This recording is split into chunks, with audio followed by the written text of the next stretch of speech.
Vacation this Sunday because you don't have to worry about the Dallas Cowboys making you look so bad again. So I want to congratulate you early and have a good time coming into Monday's show. Well, Halloween, I'll be happy again next Monday, following Monday. You think so? Yep, sure will be. How many cases do you want to put on at Minnesota? I just want to make you look. Let's see Kurt Cousins. Just make sure Kurt is standing upright. Yeah. When he faces the Cowboys. right. Dalvin Cook should be healthier. Yeah, okay. Good luck. All right, well, let's get started with some Lake Show because after losing to the Warriors at home on opening night, LeBron and the Lakers have a lot to prove in their game tonight against the Suns, who became the only team in NBA history to knock the King out of the first round in the playoffs. The purple and gold will follow that with another home game against the Grizzlies on Sunday. So, Shannon, when we return on Monday, what's the Lakers' record?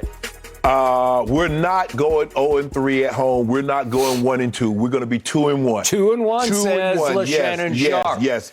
I expect them to get back on track, Skip. I expect them to play a lot better in the next two games than they played in the opening game against Golden State. Okay. Good thing we didn't see that stuff on Tuesday night. Things might have got ugly a lot sooner. Skip, look. I think the thing is that LeBron and AD will be LeBron and AD. The question is, how do we unlock some of what Russ is? And Frank needs to stop saying, everybody needs to stop saying, we just need Russ to be Russ. That's no, you don't. They all keep saying You cannot allow Russ to be Russ. We've seen Russ be Russ. When Russ is Russ, nobody else is anybody else. So stop saying that. You need that. You need a slimmed down version of Russ. If Russ can give you 15 to 17 points, 7 to 8 assists, 7 to 8 rebounds, that's good. Plus, he can't be Russ because he's not going to have the ball. So let's just stop that. Find another way to maximize what you can get out of him without giving him the ball all the time and saying, Russ, go be you. Because if Russ is Russ, LeBron is not going to be LeBron and AD is not going to be AD, and you're not going to win a whole lot of ball games. Frankie V, hopefully you found out, you looked and said, you know what? These are the rotations that we can't put out there together. Rondo and Russ shouldn't play together. Rondo, Melo, and Russ should not play together. I understand that there are some guys that's nicked up. Wayne Ellington is nicked up. Kendrick Nunn is nicked up. So, you have to play it by ear, Skip. But there are some rotations that shouldn't be out there together. But I expect LeBron and AD continue to what they started opening night. I expect Russ to play a lot better than what he played on opening night.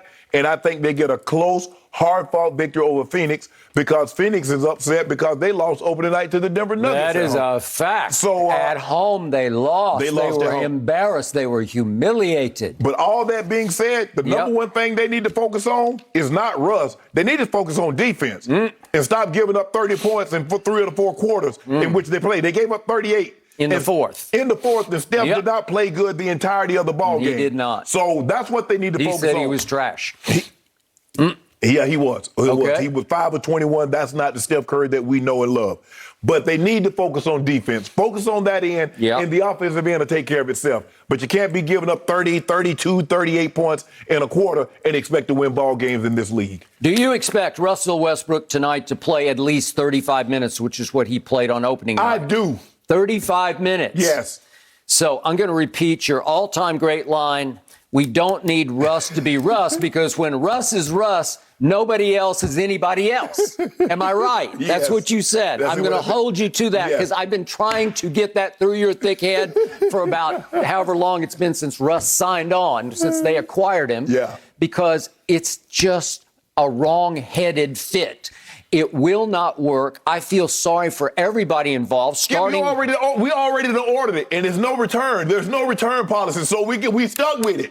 So you got to figure out what's the best way to utilize him. I'm going to stand by what I said the other day. He needs to be Manu Ginobili, but he will not accept being the sixth man of the year. Exactly. He could win sixth man of the year if right here, right now, he said, you know what? I will lead the shock troops. Right. I will come off the bench at the 6-minute mark of the first quarter, and I will still get my 30 minutes, but I will do it leading mostly the second team, and we will crush. We will come in and change the flavor of the game. We will go 1,000 miles an hour, and the tempo will change, and we'll go on runs that will have Staples on its feet. That's who Rush could and should be at this stage of his career. Man, they're not playing $45 million for no sixth man. Okay, but to me, that's the best fit. You might be right, but that's not going to happen. Okay, now back to the question at hand. You have two games. You have one tonight against Phoenix, and then you have, here comes Memphis on Sunday evening. I believe it's a 6:30 start this time, if I recall. Pacific time, obviously. Ja Morant, he's already on a tear. Yeah. He scored 37, albeit against Cleveland in the opener. But I say you're going to lose one of these two games. I will not be shocked if you lose both these games because you are facing the all-time identity crisis named Russell Westbrook, because he is simply the worst superstar jump shooter I have ever seen, and it's not even close. He is also impossible to take your eyes off of because he just averaged over the last 5 years, 4 of them, a triple-double. Yep.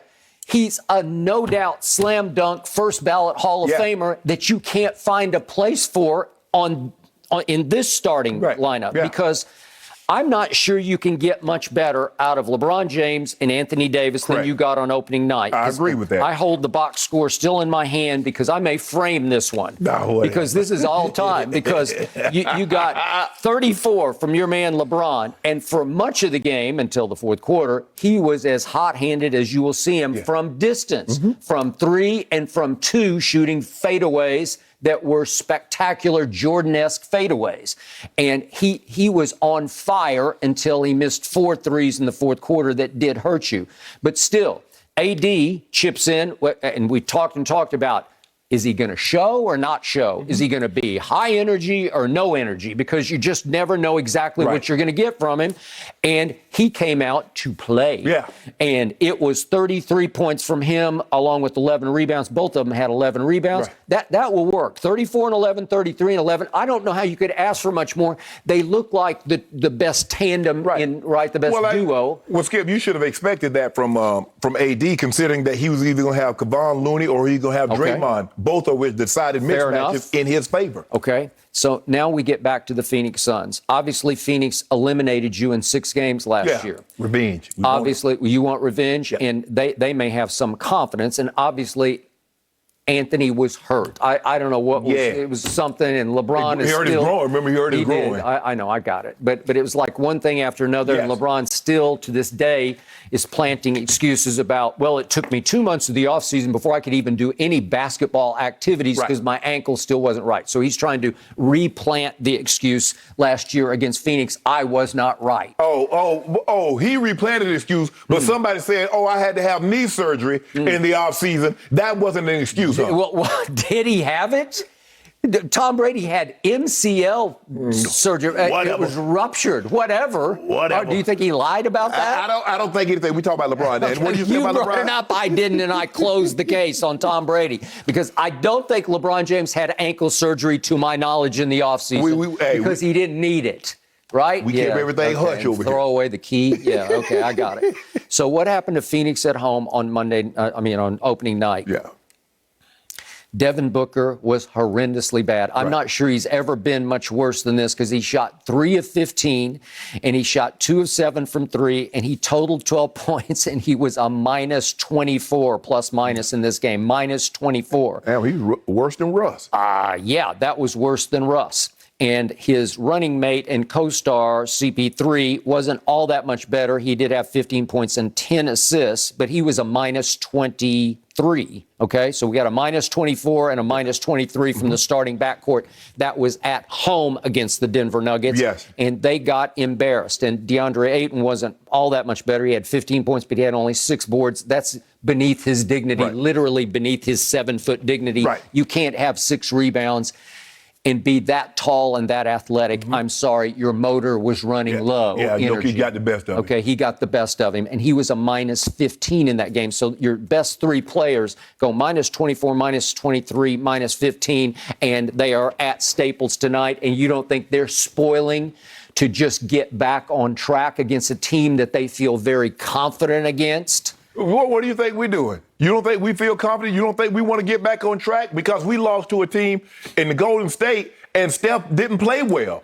Now, if they'd have beat us by 30, if Steph had played on Wednesday night, on Tuesday night, like he played last night, they beat us by 30.